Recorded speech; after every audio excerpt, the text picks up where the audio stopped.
কম্পিয়েইন city, যেটা কিনা imperial city নামে পরিচিত। প্যারিস থেকে 70 কিলোমিটার দূরে এর অবস্থান। আজকে আমি রাজা নেপোলিয়নের প্যালেসটা ঘুরে দেখাবো আপনাদেরকে। এটা হচ্ছে প্যারিসে ঢোকার মেন গেট।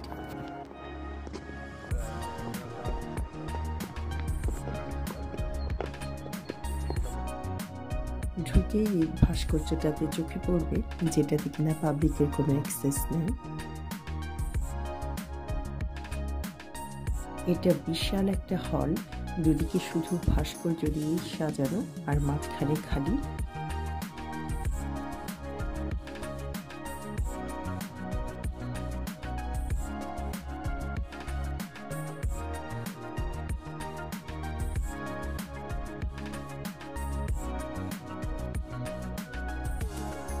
হলের শেষ প্রান্তে ছিল একটা ঘোড়ার গাড়ি সাজানো।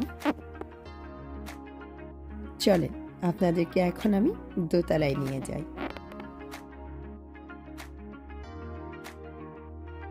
উঠেই আপনাদের এই মূর্তিটা চোখে পড়বে, যেখানে একটা মা তার বাচ্চাকে কাঁধে নিয়ে আছে আর বাচ্চাটার মাথায় ঝাড়বাতি।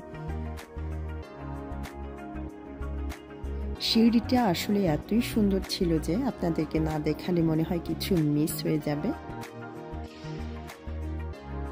এটা হচ্ছে ডাইনিং রুম, সুন্দর করে টেবিলটা সাজানো।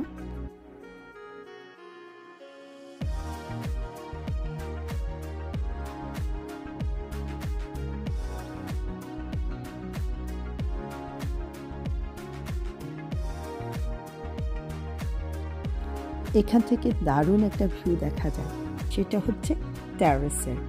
একদিন না হয় আপনাদেরকে সেটাও ঘুরে দেখাবো, সাথে বাগানটাও।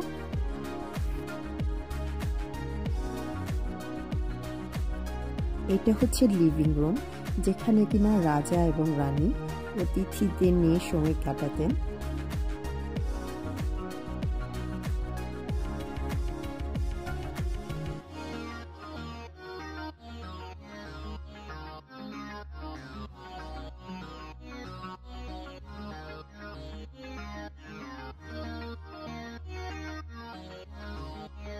এটা হচ্ছে রাজা নেপোলিয়নের বেডরুম।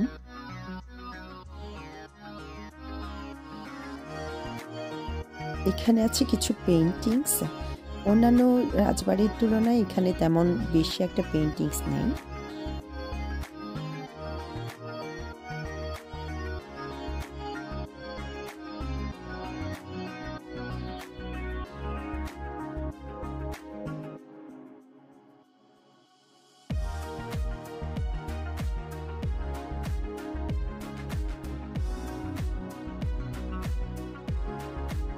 তারপরে আসছে এই হল রুমটা, যেটা কিনা স্টেজের মতো করে সাজানো, অনেক বড় আর খালি জায়গা আছে অনেক।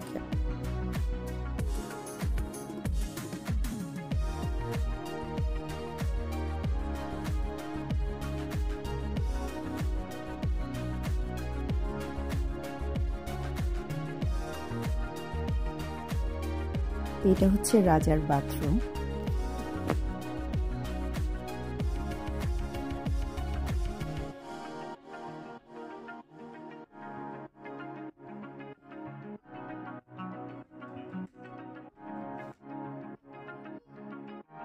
রাজার মতো রানীরও কিছু নিজস্ব রুম আছে। এটি হচ্ছে টি রুম, যেটাতে তিনি প্রতিদিন বিকেলে চা পান করে থাকতেন।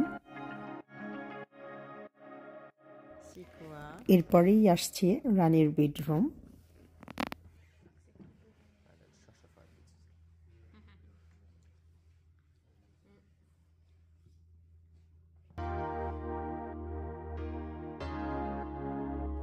এটা হচ্ছে রানীর লিভিং রুম, যেটা কিনা লো সালন দি দাম d'honneur হিসেবে পরিচিত।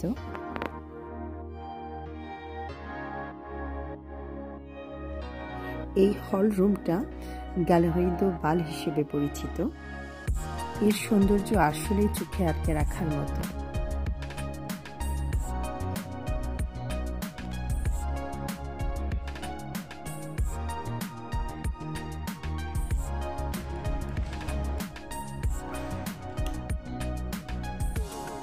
এটা হচ্ছে শ্যাপেল, দেখেই বোঝা যাচ্ছে এখানে প্রেয়ার করা হয়। সবশেষে এটা হচ্ছে বুটিক, যেখান থেকে আপনারা সুভেনির কিনতে পারবেন। এই প্যালেসটার ভিজিট ফি 10 থেকে 12 ইউরো যদি প্রদর্শনী থাকে, আর যদি না থাকে 8 ইউরো পার হেড। আর যারা লোকাল স্টুডেন্ট তাদের জন্য ফ্রি। আজ এই পর্যন্তই, আরেকদিন অন্য কিছু নিয়ে হাজির হব। ভালো থাকবেন, বাই।